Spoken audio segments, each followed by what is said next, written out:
බලමු ඊළඟ ප්‍රශ්න. එක්තරා වායු සම්පලයක් නියත උෂ්ණත්වයේදී පීඩනය 1.5 සිට පීඩනය 6-10 දක්වා වැඩි කරන ලදී. එක වෙලාවේදී පීඩනය එක වැඩි කිරීම 1.5ට කියන 10.5.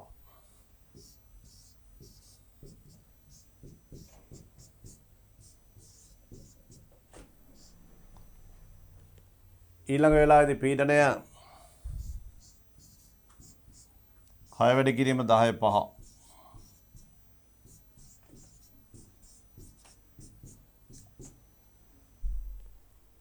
පළමු අවස්ථාවේදී පරිමාණ ඝන සෙන්ටිමීටර් 76යි.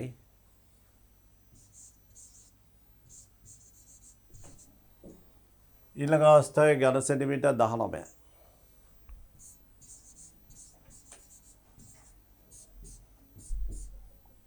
අපි නිකම් බලමු පීඩනයේත් පරිමාණයත් ගුණිතය උෂ්ණත්වය නියතයිනේ.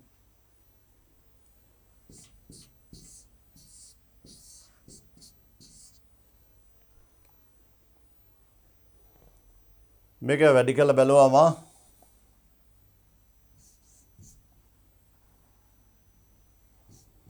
114 අවස්ථා දෙකේම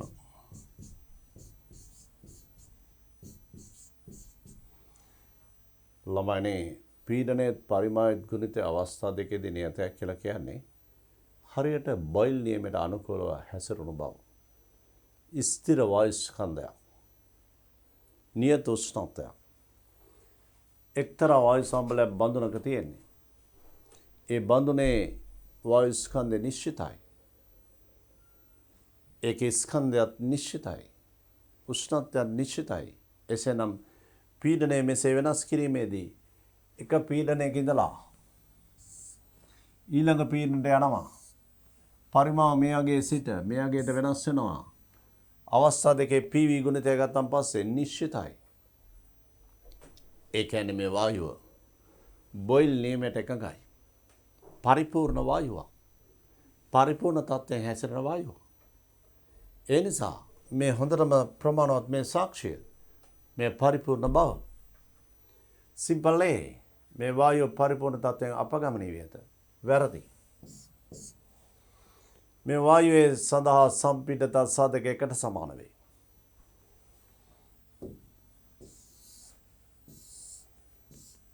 ළමයිනේ පරිපූර්ණ වායු සඳහා PV සමාන nRT වෙනවා.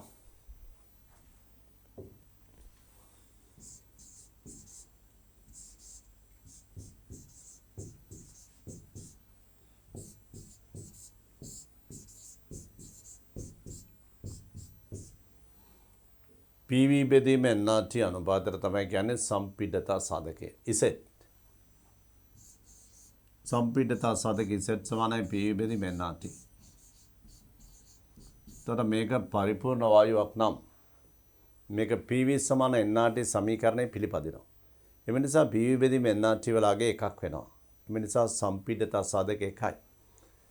අපි ප්‍රස්ථාරයක් නිර්මාණය කළොත් ඉසෙට් ඕනම පීඩනයකදී පරිපූර්ණ වායුවක් සඳහා සම්පීඩනතා සාධකය සෑම විටම එකයි. ඒ නිසා මේක පරිපූර්ණ වායුවක්.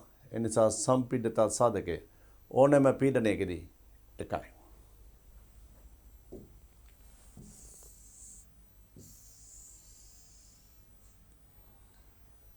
මෙම වායුව සඳහා සම්පීඩනතා සාධකයකට සමාන වේ. මෙම වායුව සඳහා සම්පීඩනතා සාධකයකට සමාන වේ. හරියටම හරි. මෙම වායුව පරිපූර්ණ හැසිරීමක් දක්වයි. නිවැරදි. ඒ වගේම නියත පරිමාණයේදී මෙම පීඩන වෙනස සිදු කර ගැනීමට නිරපේක්ෂ උෂ්ණත්වය 4 ගුණයකින් අඩු කළ යුතුයි. ළමයි මේකෙදි කළා තියෙන්නේ පරිමාව ඝන සෙන්ටිමීටර් 76 සිට 19 දක්වා අඩු කිරීම. පරිමාවක් අඩු කරනවා නම් උෂ්ණත්වය වැඩි කළා නම් වැඩක් නැහැ. ඔබ දන්නවා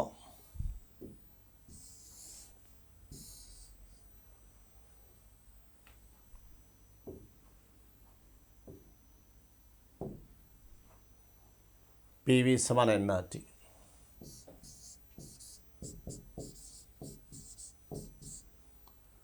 වායුවේ පරිමාණ නියතයි.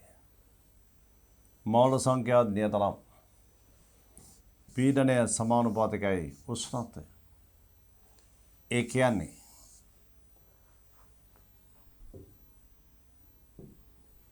අපි මේ වායුවේ පීඩනය අඩු කරනවා. පීඩනය අඩු කරනවා නම් උෂ්ණත්වය අඩු කරන්න ඕන.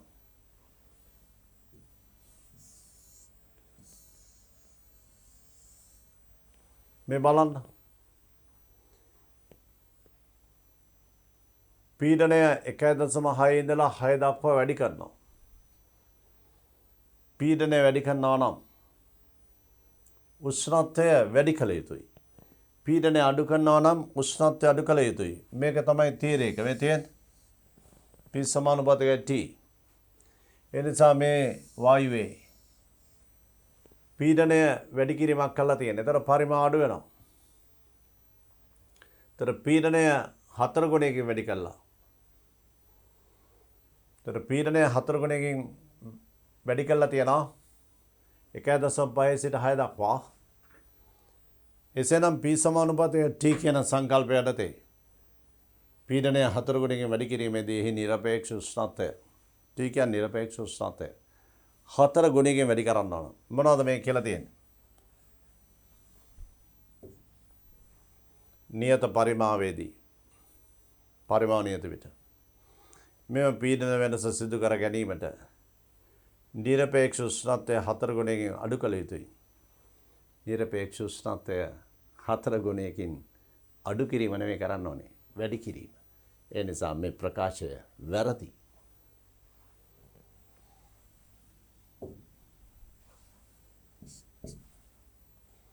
මේ අනුව පිළිතුරු B හා C. පරිපූර්ණ තත්ත්වයෙන් හැසිරීම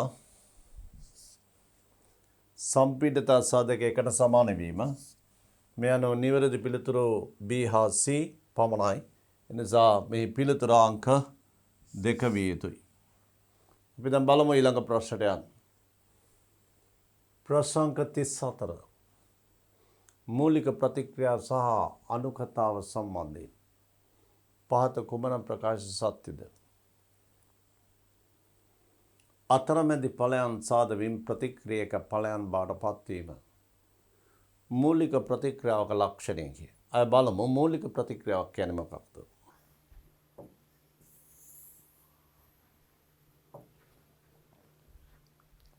මූලික ප්‍රතික්‍රියාවක් කියන්නේ තනි පියවරකින් සිදුවන ප්‍රතික්‍රියාවක්.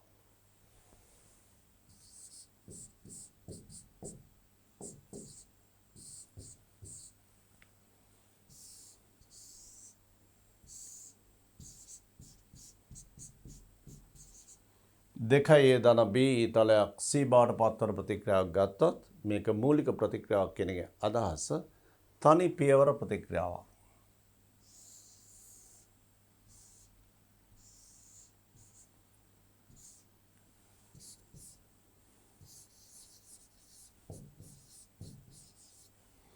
තනි පියවරකින් සිද්ධ වෙන්නේ. මූලික ප්‍රතික්‍රියාවක අනුකතාව කියලා කියන්නේ මේ තුලිත ස්ථෛකික තුලිත සමීකරණේ පරිදි ප්‍රතික්‍රියකවල ස්ථෛකික සංගුණකයන්ගේ එකතුව තමයි අනුකතාව කියලා කියන්නේ.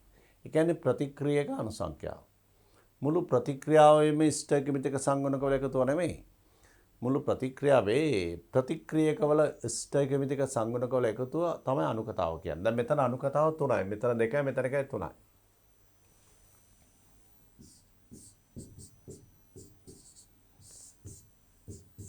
මේ ප්‍රතික්‍රියාව ගත්තොත් මේ මූලික ප්‍රතික්‍රියාව මේකේ අනුකතාව 2යි. ප්‍රතික්‍රියක අනුසංඛ්‍යාව. මේ ප්‍රතික්‍රියාවේ ශීඝ්‍රතාව සඳහා ප්‍රකාශන ලියුවත් මේකේ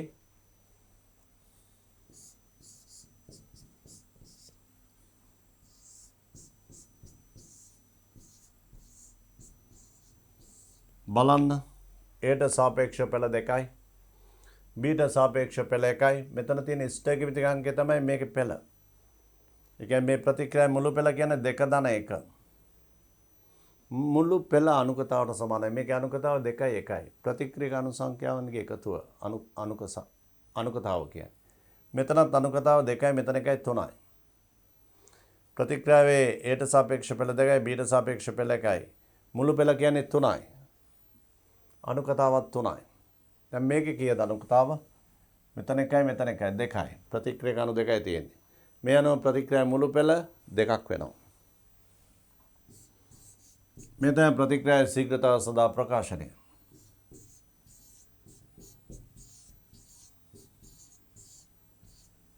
Aට සාපේක්ෂ පෙළ 1යි Bට සාපේක්ෂ පෙළ 1යි. ප්‍රතික්‍රියාවේ මුළු පෙළ Aට සාපේක්ෂව Bට සාපේක්ෂව 1යි. පෙළයන්ගේ එකතුව 2යි. මුළු පෙළ 2යි. මේක අනුකතාවත් 2යි.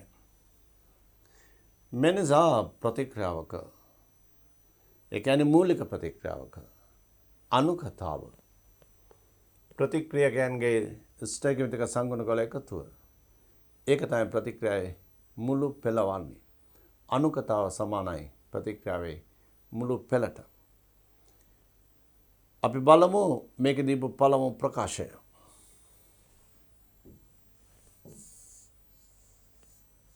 මේ බලන්න කියපු දේ. අතරමැදි ඵලයන් සාදමින් ප්‍රතික්‍රියක ඵලයන් බවට පත්වීම මූලික ප්‍රතික්‍රියාවක ලක්ෂණයකි.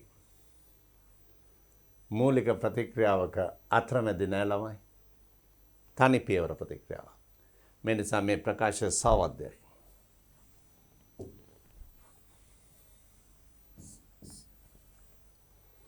මූලික ප්‍රතික්‍රියාවක අනුකතාව ලෙස එහි ප්‍රතික්‍රියක අනුගාන සැලකේ. හරියටම හරි මේ තියෙන අනුකතාව 2යි 1යි. ප්‍රතික්‍රියක අනුගාන.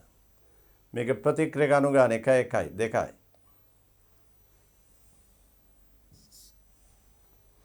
සෑම මූලික ප්‍රතික්‍රියාවකදීම ඒ ශීඝ්‍රතා සමීකරණයේ පෙළ අදාළ ප්‍රතික්‍රියාවේ ස්ථෛර්යතික සංගුණකවලට සමාන විය යුතුයි. සෑම මූලික ප්‍රතික්‍රියාවකදීම ඒ ශීඝ්‍රතා සමීකරණයේ පෙළ අදාළ ප්‍රතික්‍රියාවේ ස්ථෛර්යමිතික සංගුණකවලට සමාන විය යුතුයි. සම්පූර්ණයෙන් වැරදි. ඇයි වැරදි කියන්නේ? ශීඝ්‍රතා සමීකරණයේ පෙළ දැන් බලන්න මේකේ පෙළ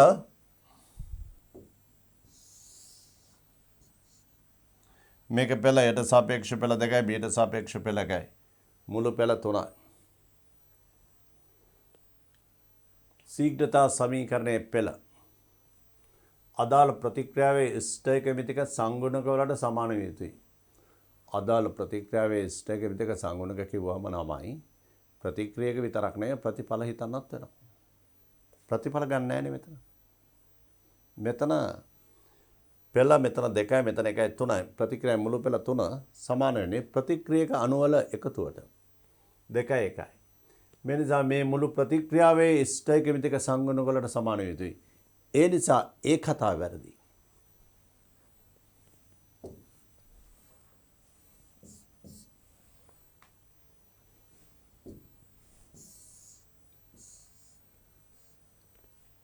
දැන් අපි මේ ප්‍රශ්නේ A C D වලින් C ප්‍රමාණය දැන නිවැරදි. තව එකක් ඉතුරුලා තියෙන සාකච්ඡා කරන්න. ඒ තමයි B. බහු පියවර ප්‍රතික්‍රියා තුල මූලික ප්‍රතික්‍රියා දැකිය නොහැක. ඒ බලමු බහු පියවර ප්‍රතික්‍රියාවක් කියන්නේ මොකක්ද කියලා.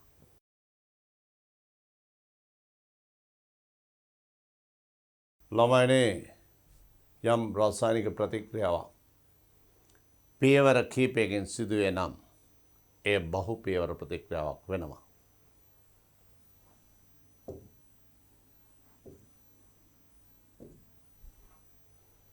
දැන් බලන්න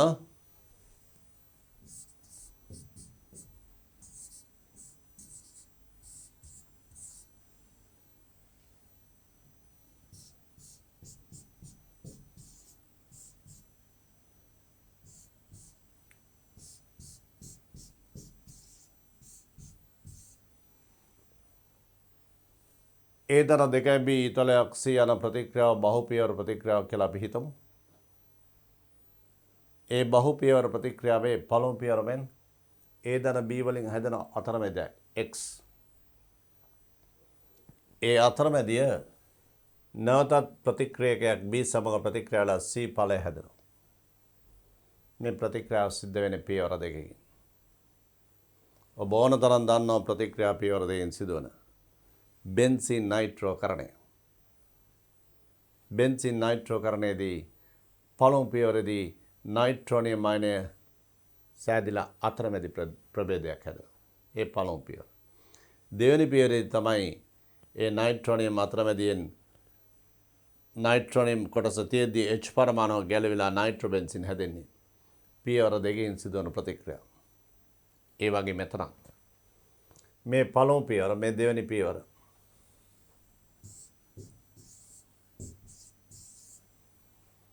මේ වගේ ප්‍රතික්‍රියාවක ප්‍රතික්‍රියා ඛණ්ඩාංකය සමග ශක්ති සටහන නිර්මාණය කළොත්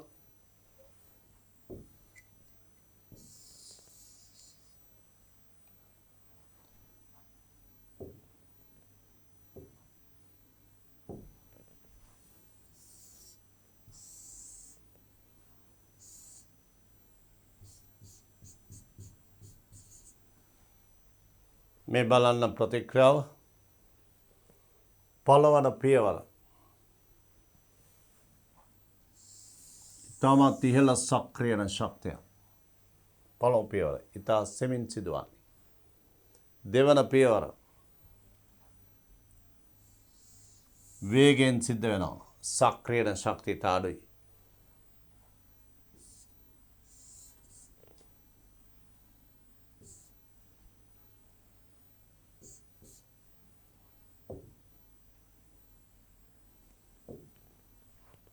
පළමු පියවරේ සක්‍රියන ශක්තිය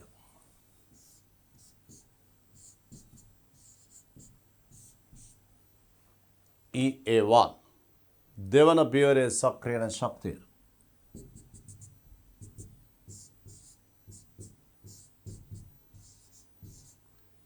EA2. සිරසක්ෂය විභව ශක්තිය තිරසක්ෂය ප්‍රතික්‍රියා ඛණ්ඩාංකය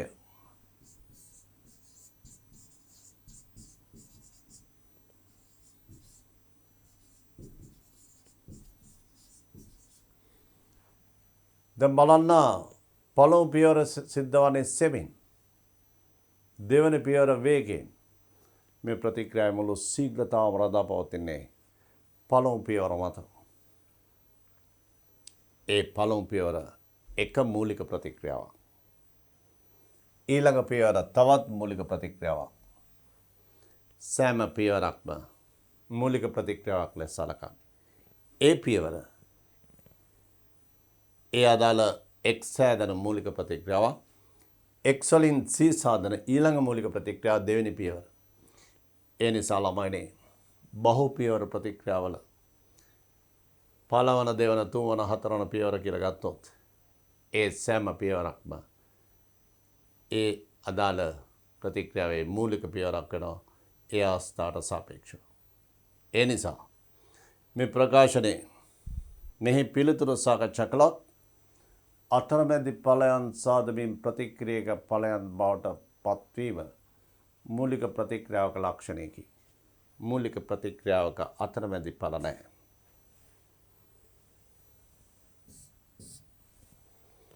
බහු පියවර ප්‍රතික්‍රියා තුළ මූලික ප්‍රතික්‍රියා දැකිය නොහැක.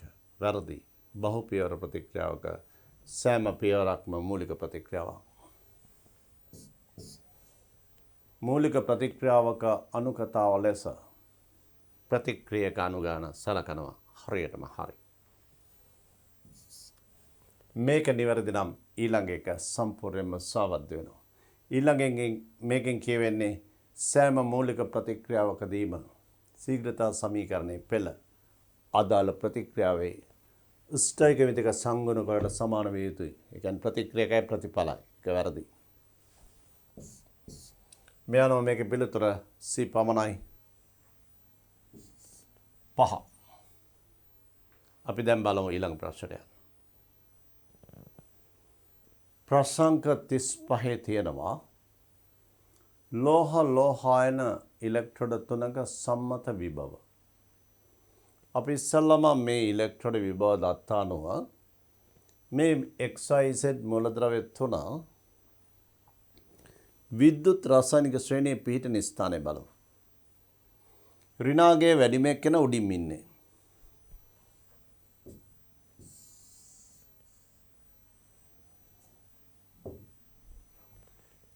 ඍණාගයේ වැඩිම X.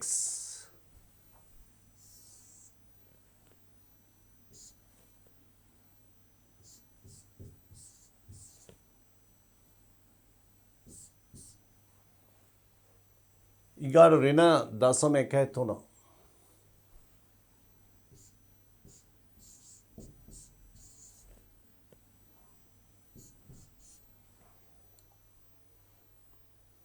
ඊගාට ඔබ දන්නා හයිඩ්‍රජන්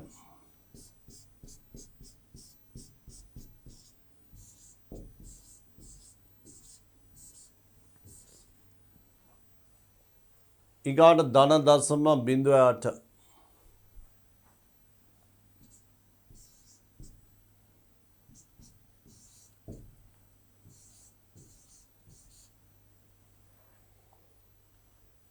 දැන් බලන්න ඉලෙක්ට්‍රෝඩ විභව දත්ත පාවිච්චි කරලා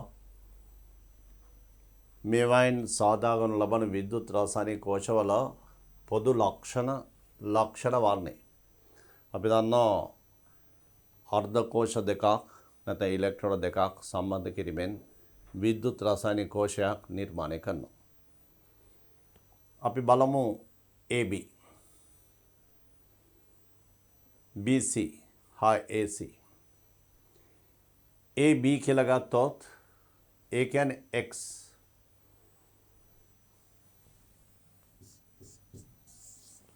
B කියන්නේ Y. C කියන්නේ Z.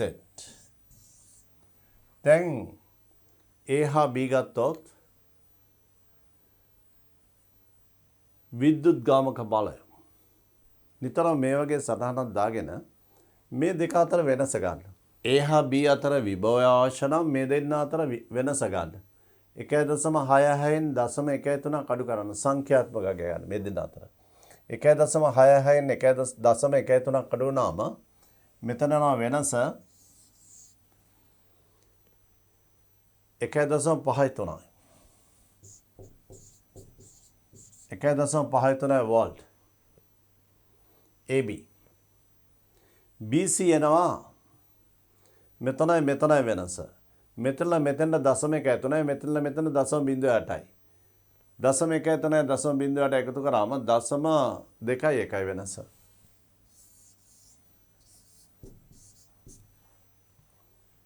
A හා C වල එනවා මෙතන උඩට 1.66යි මෙතන 0.08යි මෙතෙන්ට. ඒතර 1.66 0.08යි වෙනස 1.74යි. AC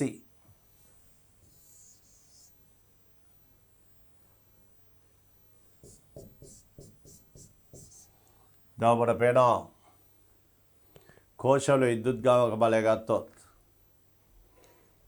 AB 1.53යි. AB ඊට වඩා වැඩිලු BC 0.21යි.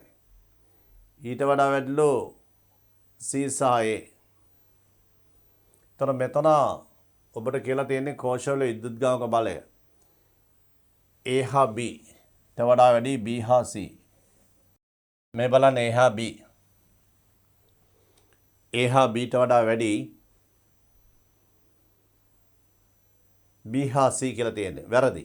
B හා C 0.21යි A හා B කියන්නේ 0.5යි 1.53යි. එනිසා පළවෙනි ප්‍රකාශය සාවද්දයි.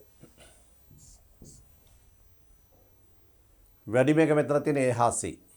ඒක හරි. A හා C වැඩිම එක නම් හරි. ඒක අපිට පිළිගන්න පුළුවන් මේ 1.74යි.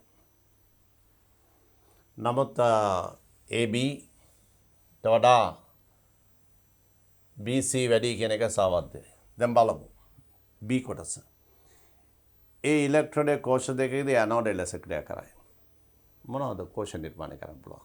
මේ තියෙන්නේ AB කෝෂය, BC කෝෂය සහ AC කෝෂය. ඔබ දන්නවානේ විද්‍යුත් රසායනික ශ්‍රේණියේ ඉහළින් ඉන්න එක්කෙනානේ ඇනෝඩය. එයානේ ඔක්සිකරණය වෙන්නේ. එහෙමනම් AB කෝෂය ගත්තොත් AB කෝෂයේ A තමයි ඇනෝඩය. BC කෝෂයේ B තමයි ඇනෝඩය. ඒ වගේම AC කෝෂයේ A තමයි ඇනෝඩය. එහෙනම් කෝෂ තුනෙන් අවස්ථා දෙකකදී A ඇනෝඩය වෙනවා. AB හා AC. ඒ ඉලෙක්ට්‍රෝඩය කෝෂ දෙකකදී ඇනෝඩය ලෙස ක්‍රියා කරයි. ළමයිනේ කතාව නිවැරදි.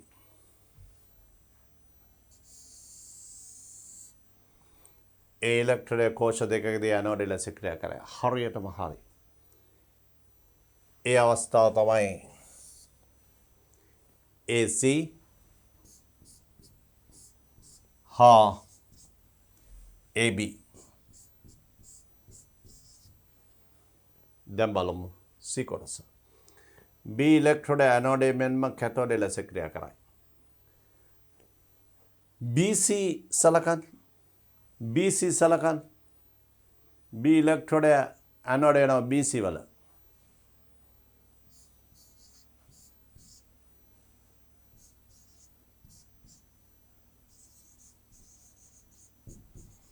BC ගත්තොත් BC වල B ඇනෝඩය.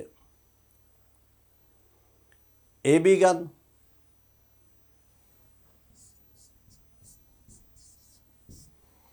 AB වල A ඇනෝඩය B කැතෝඩය.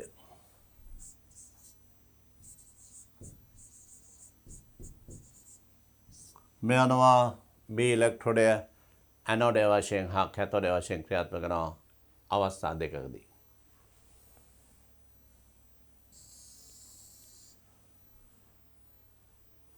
මේ අනවා B ප්‍රකාශය හරි C ප්‍රකාශය හරි. C ඉලෙක්ට්‍රෝඩය සමවිතම ඇනෝඩය ලෙස ක්‍රියා කරයි.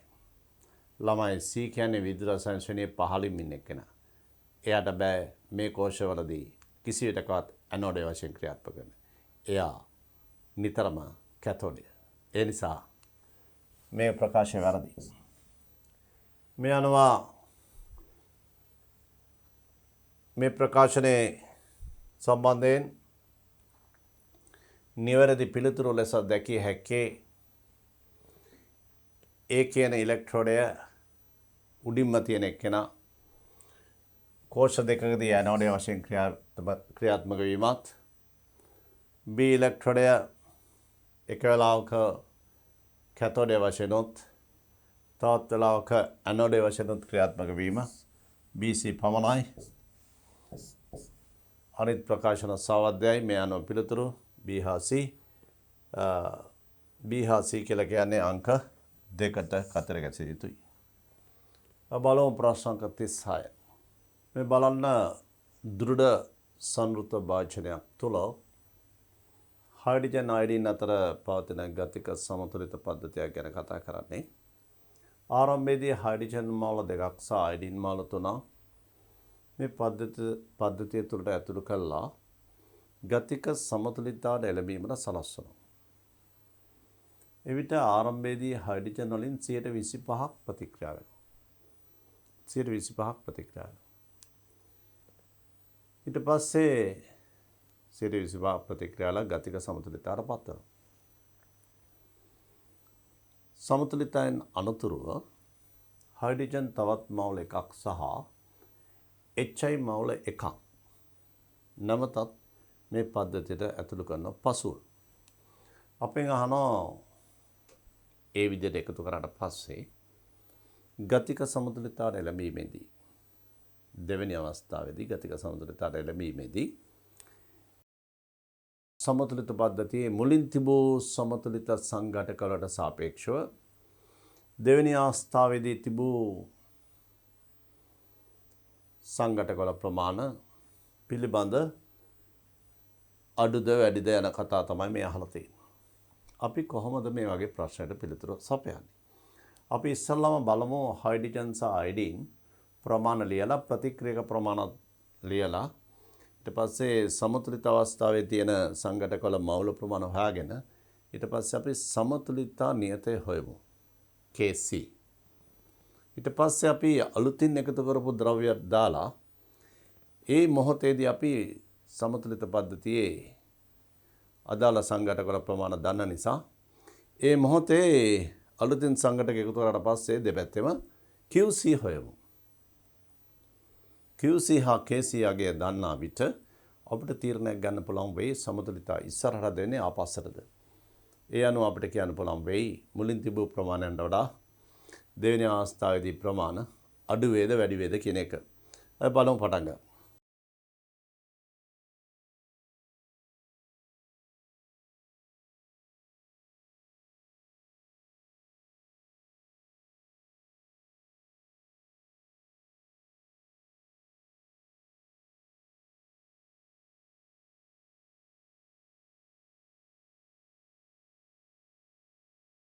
හයිඩ්‍රජන් වලින් 25% ප්‍රතික්‍රියා වෙනවා.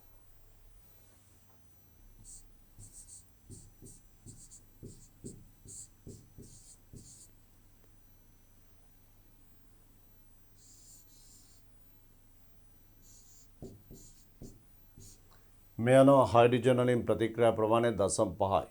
ඒ අනුව හයිඩ්‍රජන් වල ඉතුරුනවා 2.5 ඔබ දන්නවා හයිඩ්‍රජන්ට සමාන අයඩීන් ප්‍රතික්‍රියා ප්‍රමාණය ස්ටර්ගෙමිති 1:1යි. හයිඩ්‍රජන් 0.5 ප්‍රතික්‍රියා කරනවා නම් අයඩීනුත් 0.5ක් ප්‍රතික්‍රියා කරනවා. මේ අනුව අයඩීන් ප්‍රමාණය මාවල 3ෙන් 0.5ක් ගියාම 2.5යි. අයඩීන් ප්‍රමාණය වගේ දෙගුණයක් HI හැදෙනවා. 0.5 වගේ දෙගුණයක් කියන්නේ මේ පැත්තේ මාවල 0.1ක්. මේ අනුව සමතුලිත අවස්ථාවේදී HI ප්‍රමාණය මාවල 1යි. අයඩීන් 2.5යි. හයිඩ්‍රජන් 1.5යි. අපි හිතමු මොහොතකට මේ බඳුනේ පරිමාව ඝන ඩෙසිමීටරයක් කියලා. එහෙනම් පරිමාව එකෙන් බෙදුවම සාන්ද්‍රණ එනවා. මේ තියෙන කාගේත් සාන්ද්‍රණ. ඝන ඩෙසිමීටරට මවුල. අපි පරිමාව ඝන ඩෙසිමීටරයක් කියලා උපකල්පනය කරා මොහොතකට. මේ අනුව KC වලගේ එනවා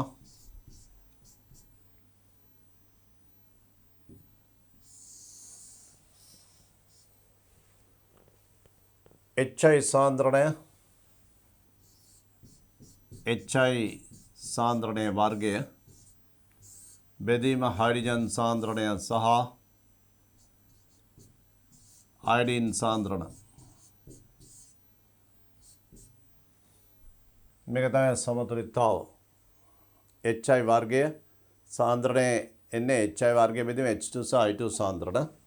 මේක අපි මේකට ආදේශ කරමු.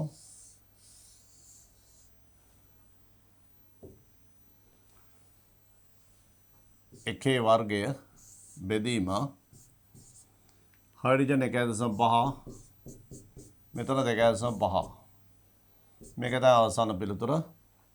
මෙතනන්නේ අපි උඩ යටයි වැඩි කරොත් 4ෙන් මෙතන නා 4ෙන් වැඩි කරාම 1යි මේක 4ෙන් වැඩි කරාම 1ක් කියලා එනවා. ඒ කියන්නේ 4 වැඩි කරන 2.5 10 මෙතන 1.5 අපි කලේ උඩ යටයි 4ෙන් වැඩි කරන එක. මෙතන 4 මෙතන 4ෙන් වැඩි කරා මේක 10 කරන්න ඕන නිසා මේ අනුව සුළු කරාම එන්නේ 4 බෙදීම 15.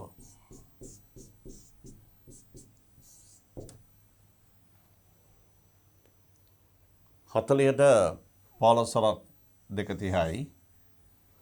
තව 10ක් ඉතුරුයි. 100ට 15ක් 6.90යි. 0.26.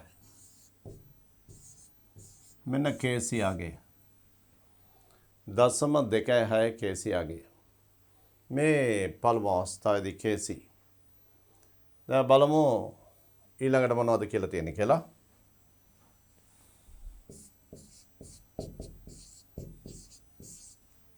පසුව හයිඩ්‍රජන් මූලයයි HI මූලයයි පද්ධතිය තුළට එකතු කරලා තියෙනවා. හයිඩ්‍රජන් සහ HI. දැන් අපිට වම් පැත්තට මොනවා හරි එකතු කළා නම් වම් පැත්තට යම් ප්‍රමාණයක් ලේචට්ලිය මූල ධර්මය අනුව කියන්න තුනා සමතුලිතතාව ඉදිරියට යනවා. දකුණු පැත්තට එකතු කරා නම් අපිට කියන්න තුනා සමතුලිතතාව මේ පැත්තට එනවා. මේක දෙපැත්තටම එකතු කරලානේ. ඒ වගේ වෙලාවක ලේචට්ලි මූලධර්ම යනවා කියන්න අමාරුයි. ඒ නිසා තමයි QC සොයන්න අවශ්‍යයි. දැන් තේරුණා නේද? අපි දැන් QC යගේ හොයමු. හයිඩ්‍රජන් මවුලය HI මවුලය එකතු කරලා තියෙනවා.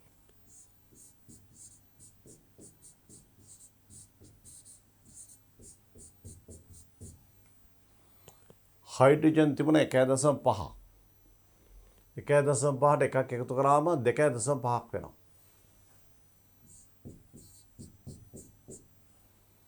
මේක 2.5 එමමයි. හයිඩ්‍රජන් එක මවුලයක් තිබුණා. ඒකට තව මවුලයක් එකතු කරනවා 2යි. මේ අනුව මේවා පරිමාවයකින් බෙදුවම සාන්ද්‍රණත් ඕකමයි.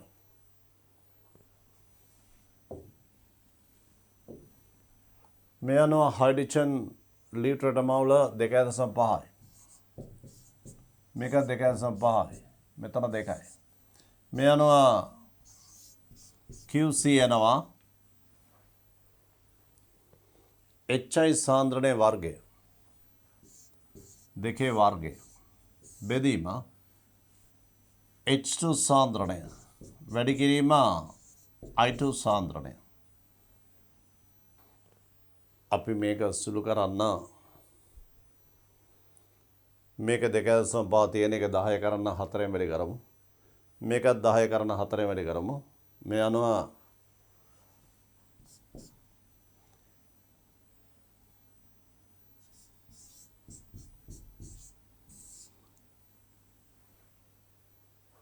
දාසයෙන් වැඩි කරේ යටපේලිය 4 වැඩි කිරීම 4. මේ අනුව 2 වර්ගය 4යි. දෙනවා 16. තර 16 වරක් 4 64යි. 64 බෙදීම 100. 0.64යි. QC 0.64යි.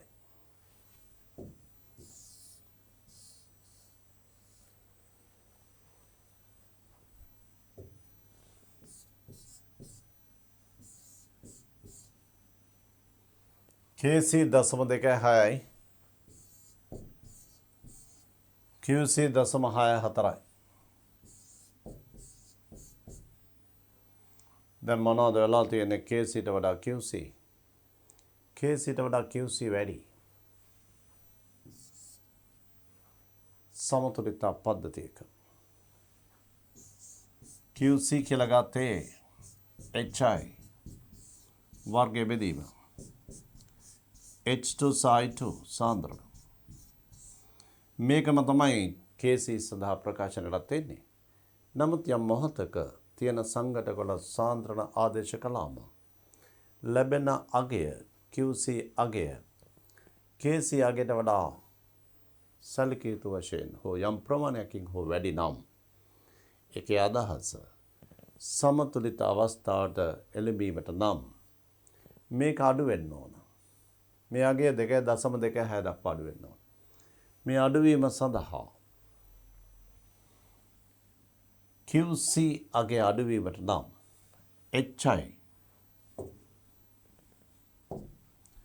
HI සාන්ද්‍රණය අඩු වෙන්න ඕන. මේවා වැඩි වෙන්න ඕන. HI සාන්ද්‍රණය අඩුවීමටත් H2 සහ I2 සාන්ද්‍රණ වැඩිවීමටත් විය යුත්තේ සමතුලිතතාව ආපස්සට ඒම. සමතුලිතතාව ආපස්සට ආ යුතුයි. ඒ කියන්නේ මුලින් තිබූ හයිඩ්‍රජන් සහ අයඩීන් ප්‍රමාණයට වඩා දැන් දෙවෙනි අවස්ථාවේදී H2 සහ I2 ප්‍රමාණය ඉහළ යා යුතුයි.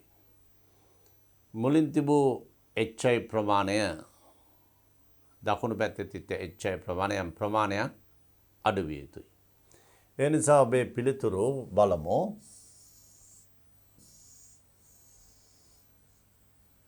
පළමු සමතුලිතතාවයේ තිබූ HI මාන සංඛ්‍යාවට වඩා දෙවන සමතුලිතතාවයේ තිබූ HI මාන සංඛ්‍යාව අඩු වෙන්න ඕන. ඊගාට පළමු සමතුලිතතාවයේ තිබූ H2 මාන සංඛ්‍යාවට වඩා දෙවන සමතුලිතතාවයේ තිබූ H2 මාන සංඛ්‍යාව වැඩි වෙනවා. ඒ කියන්නේ අපි දැන් කිව්වේ සමතුලිතතාව ආපස්සට එන්නේ.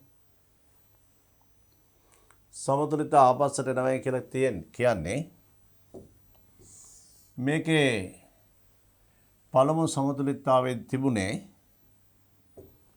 1.5 2.5 1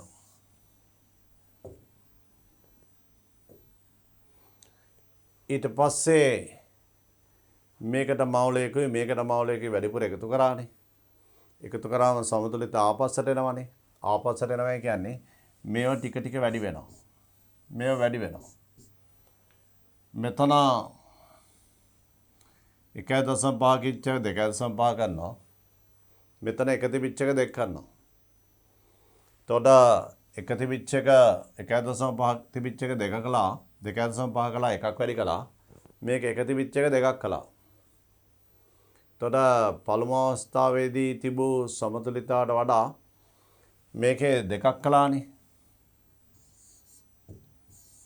මේකේ 2.5යි. මේකේ 1.5 තිබිච්ච එක 2.5 කරා. මේ අලුත් අවස්ථාව. ඉතින් සමතුලිත ආපස්සට එන්නේ. මේවා මුලින් තිබිච්ච 1.5ට වඩා ඒක වැඩි වෙනවා. මේකත් වැඩි වෙනවා. ඒ නිසා මෙතන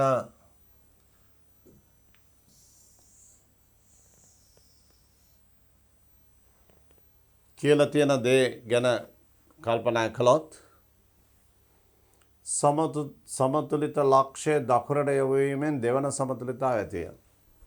ළමයි අපි කියවනේ සමතුලිත ලක්ෂ්‍ය වම් පැත්තට එන්න ඕනේ කියලා පසු අතට. ඒ QC වැඩිනේ. QC වැඩි නිසා QC අඩු කරගන්න සමතුලිත ආපස්සට එන්න ඕනේ. ඒ නිසා දකුණට යොමු වීමෙන් කියන කතාව වැරදි. සමතුලිතතාව දකුණට යොමු වීමෙන් කියන කතාව වැරදි.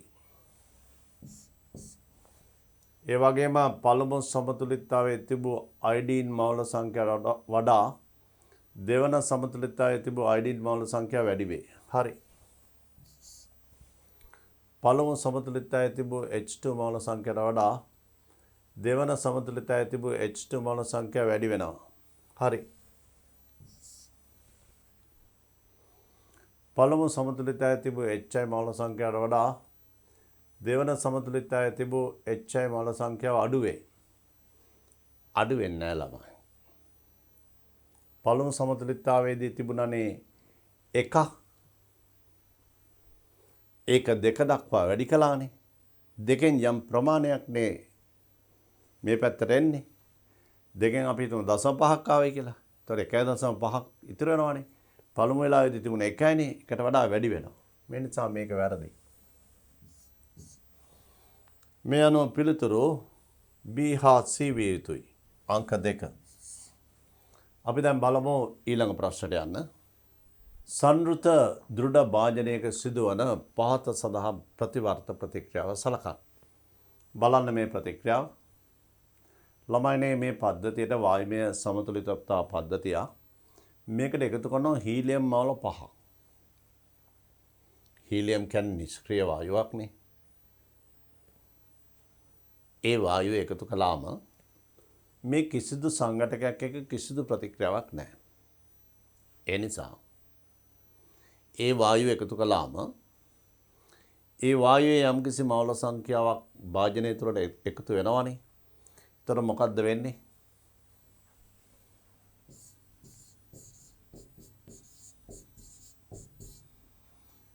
භාජනයේ පරිමාව නිශ්චිතයි. උෂ්ණත්වය නියතයි. එනිසා P සමානුපාතිකයෙන් හීලියම් මවුල සංඛ්‍යාව එකතු වීම නිසා හීලියම් මගින් යම් ආංශික පීඩනයක් ඇති කරනවා.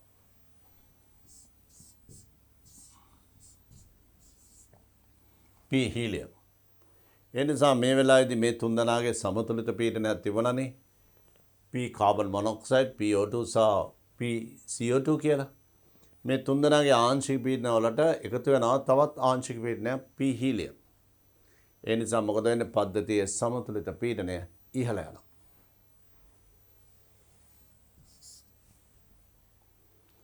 සමතුලිත ලක්ෂ්‍ය ඉදිරියට හෝ ආපස්සට කිසිදු වෙනසක් වෙන්නේ නැහැ. ඒ නිසා carbon dioxide, carbon monoxide, oxygen වල ආංශික පීඩන වෙනස් නොවේ.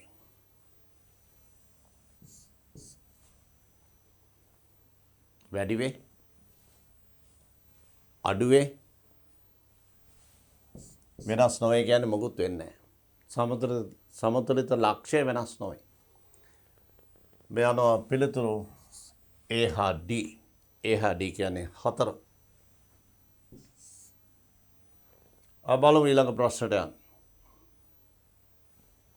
X නම් ජලීය ද්‍රාවණයේ සල්පයකට ඇමෝනියම් හයිඩ්‍රොක්සයිඩ් සහ ඇමෝනියම් ක්ලෝරයිඩ් මිශ්‍රණයක් එකතු කරලා තියෙනවා.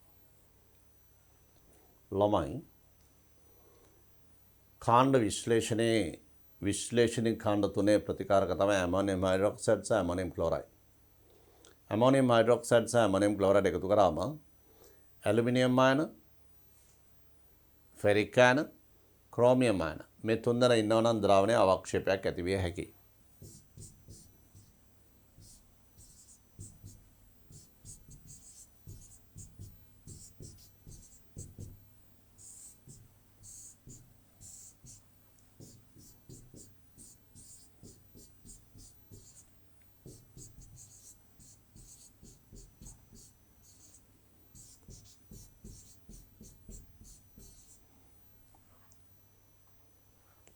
විශ්ලේෂණික කාණ්ඩ තුනේ මේ කැටහන තිබේ නම් මේ ප්‍රතිකාරක එකතු කළාම අවක්ෂේපයක් ඇති වෙනවා. ඇලුමිනියම් හයිඩ්‍රොක්සයිඩ් සුදු, ෆෙරික් හයිඩ්‍රොක්සයිඩ් දුමුරු,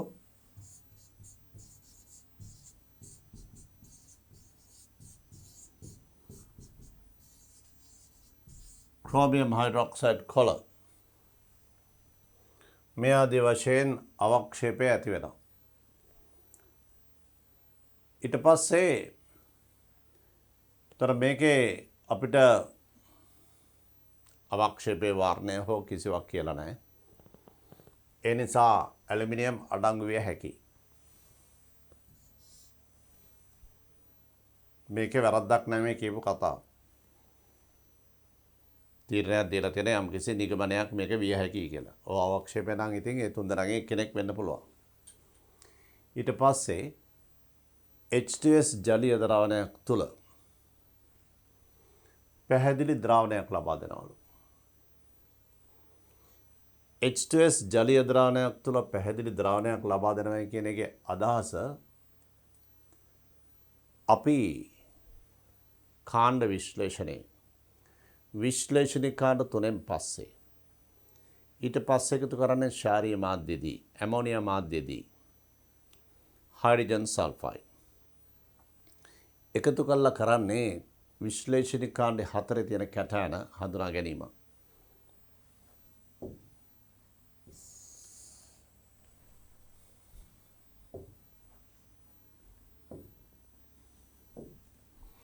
විශ්ලේෂණික කාණ්ඩ 4 තියෙන කැටයන තමයි මැංගනස්, කොබාල්ට්, නිකල්, සිංක්.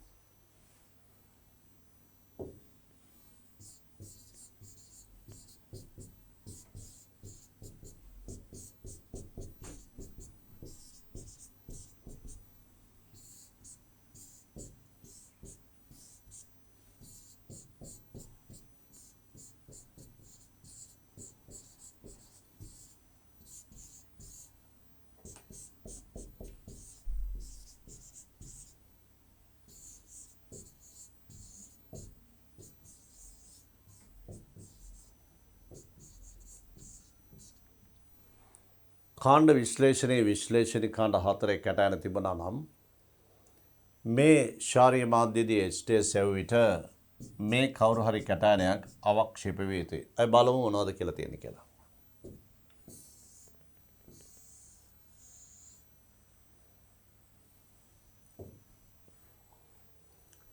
H2S ජලීය ද්‍රාවණයක් තුළදී පැහැදිලි ද්‍රාවණයක් ලබා දෙයි. ඒ කියන්නේ විශ්ලේෂණික කාණ්ඩ 4 කැටයන නොමැති බවයි තහවුරු කරන්නේ. සිංක් අඩංගු විය නොහැකිය.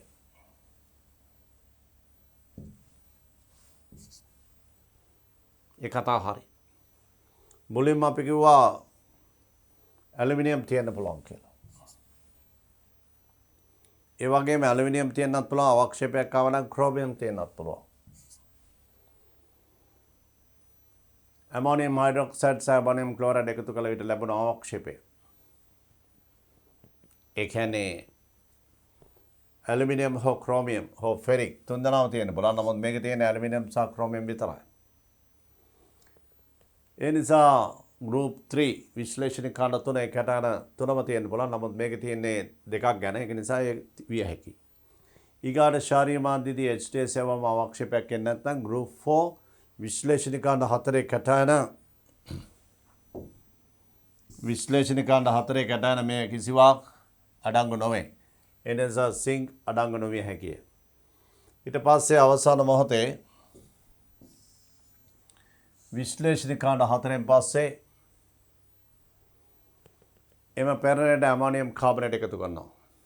ඒ කියන්නේ ළමයිනේ විශ්ලේෂණ කාණ්ඩ 5 කැටයන හඳුනා ගැනීම. S ගොනුව කැල්සියම්, ස්ට්‍රොන්ටියම්, බේරියම් කැටයන හඳුනා ගැනීමේ පරීක්ෂාව. ඇමෝනියම් කාබනේට් දැම්මන් පස්සේ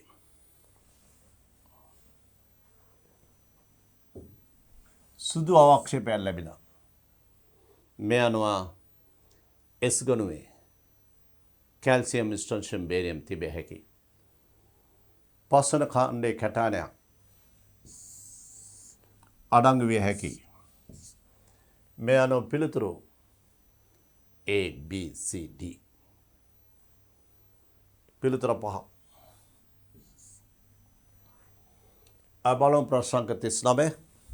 සීලම ප්‍රතික්‍රියක හා ඵල වායුමය අවස්ථාවේ පවතින මින් කවරක දහන එන්ට්‍රොපි විපර්යාසය ධනාංගයක් වේද? ළමයිනේ රසායනික ප්‍රතික්‍රියා ලියලා වෙන වෙනම මේ 4 දෙනාට බලන්න ප්‍රතික්‍රියකයන්ට වඩා දකුණු පැත්තේ ප්‍රතිඵලවල වායු අණු සංඛ්‍යාව වැඩිද කියලා. ප්‍රතික්‍රියකයන්ට වඩා ප්‍රතිඵලවල වායු අණු සංඛ්‍යාව වැඩි නම් අණු සංඛ්‍යාව වැඩි වේ නම් ඔබ දන්නවා එන්ට්‍රොපිය වැඩි වෙනවා. මේ ප්‍රතික්‍රියාවේ එන්ට්‍රොපි විපර්යාසය වැඩි වෙනවා. ඉතින් සියලුම ප්‍රතික්‍රියක වායුමය අවස්ථාවේ තියෙනවා කියලා උපකල්පනය කරන්න. ඔබ තුලිත සමීකරණ මේ 4 දෙනාටම ලියන්න දහනය සම්බන්ධයෙන්. බලන්න අණු සංඛ්‍යාව වැඩි වෙන ප්‍රතික්‍රියා තෝරගන්න. ඒ අනුව වායු අණු සංඛ්‍යාව වැඩි වෙනවා නම් එන්ට්‍රොපි විපර්යාසය ඉහළ යනවා. එන්ට්‍රොපිය ධනාංගයක් වෙනවා. හරි ලේසි ප්‍රශ්නයක්. ඔබ තුලිත සමීකරණ ලියලා බලන්න.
දැන් අපි ප්‍රතික්‍රියා ටික ලිව්වා.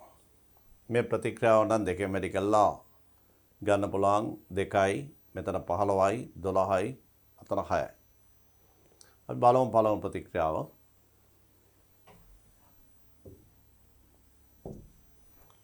පළමු ප්‍රතික්‍රියාවේදී වායු අණු 3කින් වායු අණු 2යි. අණු සංඛ්‍යාව අඩු වෙලා වායු අණු සංඛ්‍යාව අඩු වෙලා කියන්නේ එන්ට්‍රොපි අඩුවීමක් ඩෙල්ටා S ඍණ. දෙවෙනි ප්‍රතික්‍රියාව සලකන්න වායු අණු 6කින් මෙතන 1යි මෙතන 5යි 6කින් දකුණු පැත්තේ යනවා 7ක් වැඩි වෙලා අණු සංඛ්‍යාව වැඩි වෙලා මේ නිසා එන්ට්‍රොපිය ධන. ඊළඟ අවස්ථාව ගමු. වායු අණු මෙතන 7.5 1යි 8.5යි අතන 9යි නැත්නම් මෙතන දෙකෙන් වැඩි කරොත් මෙතන 15යි මෙතන 2යි 17යි එහා පැත්තේ දෙකෙන් වැඩි කරා වෙන 12යි අතන 6යි 18යි දකුණු පැත්තේ අණු සංඛ්‍යාව වැඩි වෙනවා වම් පැත්තට වඩා ඩෙල්ටා S ධන. අවසානයේ ගත්තොත් වායු අණු 3කින් වායු අණු 2යි මේ නිසා අණු සංඛ්‍යා අඩු වීම එන්ට්‍රොපි වෙනස ඍණ.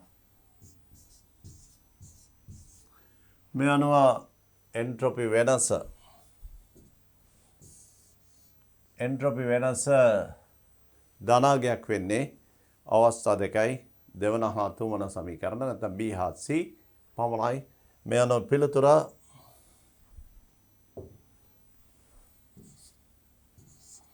B හා C කියන්නේ 2. අපි බලමු ඊළඟ ප්‍රශ්නට.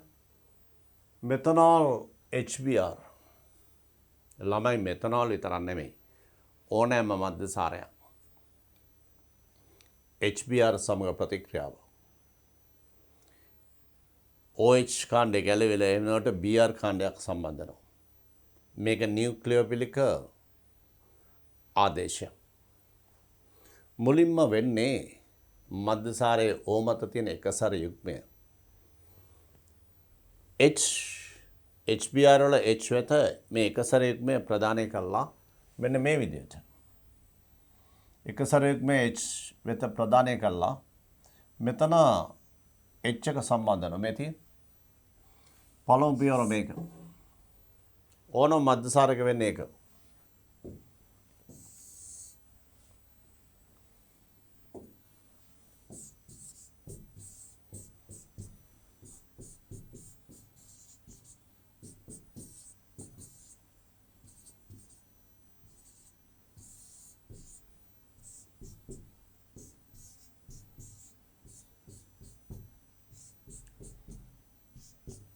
මේ විදිහට මද්යසාරයේ ප්‍රෝටෝනීකරණය වෙනවා. Br එක බ්‍රොමයිඩ් ලෙස ගැලවී යනවා. දෙවෙනි අවස්ථාවේදී බ්‍රොමයිඩ් අයනය මෙතන කාබන්ට CO බන්ධනයේ ද්‍රවීකරණය වීමක්. තේරෙන්නේ මෙතන ධන ද්‍රව්‍යතාව නිසා මේ බන්ධනය විච්ඡේදනය වීමේ ප්‍රවණතාව වැඩි.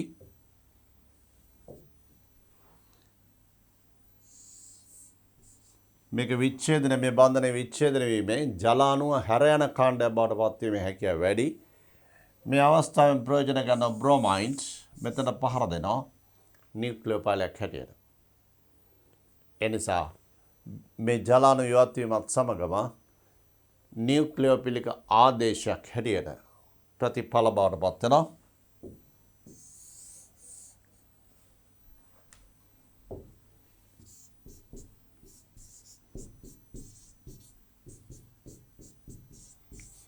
RBr alkyl bromide සහ ජලය බවට.